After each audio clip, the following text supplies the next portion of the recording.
Egg roll, chicken roll, mutton role, কাঠি role, spring roll, কত রোলই না খেয়েছেন, কিন্তু একবার যদি কাঁক রোল, হ্যাঁ রোলই, তার সাথে কাক আছে, কাক রোলটা যদি আপনার বাড়িতে একবার বানিয়ে নিতে পারেন এইভাবে, তাহলে দেখবেন ভাতটা তো বেশিই লাগবে, আর সম্ভবত সবাই বলবে কি সুন্দর একটা রেসিপি বানিয়েছো তুমি। তাহলে চলুন রেসিপি শুরু করা যাক। আমি সোনালি স্বাদ কানেকশানে আপনাদের সবাইকে স্বাগত। প্রথমে কাকরোলগুলো ভালো করে ধুয়ে কেটে নিয়েছি, তারপর সরষের তেলে কাকরোল আলুটাকে ভালো করে ভেজে নিচ্ছি, একটু লাল লাল করেই ভাজবো। পরিমাণ মতন এখানে আমি নুন আর হলুদ দিয়ে কাঁকরোলটাকে ভালো করে ভেজে নিচ্ছি। ভাজা হয়ে যাক, তার জন্য অন্যদিকে ভাজা হতে থাকুক, ততক্ষণে আমি একটা মশলা তৈরি করে নিচ্ছি। আদা রসুনটাকে ক্র্যাশ করে নেব, আর বাদামটাকে হালকা রোস্ট করে এটাকে পেস্ট বানিয়ে নেব। হ্যাঁ, মশলার মধ্যে বাদামের পেস্টটাই আমি দেবো। তো ভালো করে ভাজা হয়ে গেছে, ভাজা হওয়া কাঁকরোল আলুটাকে তুলে রাখলাম। এরপর কড়াইতে আরও কিছু সরষের তেল দিয়ে শুকনো লঙ্কা, জিরে আর তেজপাতা ভালো করে ফোড়ন দিলাম। ফোড়নটা একটু পেকে উঠুক, একটা সুন্দর গন্ধ ছাড়বে।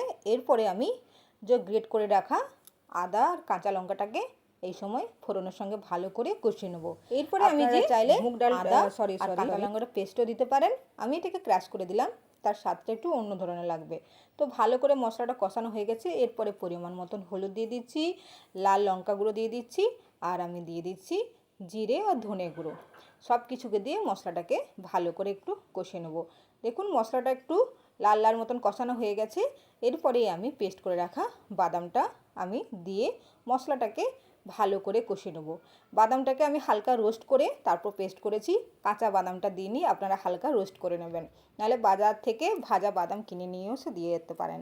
তো মশলাটাকে ভালো করে কষিয়ে নিচ্ছি। দেখুন তো মশলা থেকে সুন্দর একটা তেল ছেড়েছে, দেখুন তেলটা উপর দিকে উঠে এসছে, মশলা আমার কষানো হয়ে গেছে।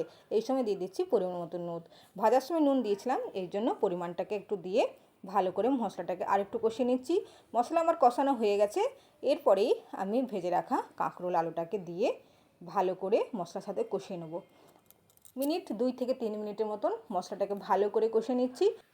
মশলাটাকে কম আছে এই সময় ভালো করে মশলাটাকে কষিয়ে নেব। দেখুন তো কত সুন্দরভাবে মশলাটা ভালো করে কষানো হয়ে গেছে। এই সময় পরিমাণ মতন জল দিয়ে আমি মিনিট 5 মতন ঢাকা দিয়ে দেবো। দেখুন জল দিয়ে 5 মিনিট পর ফিরে আসছি।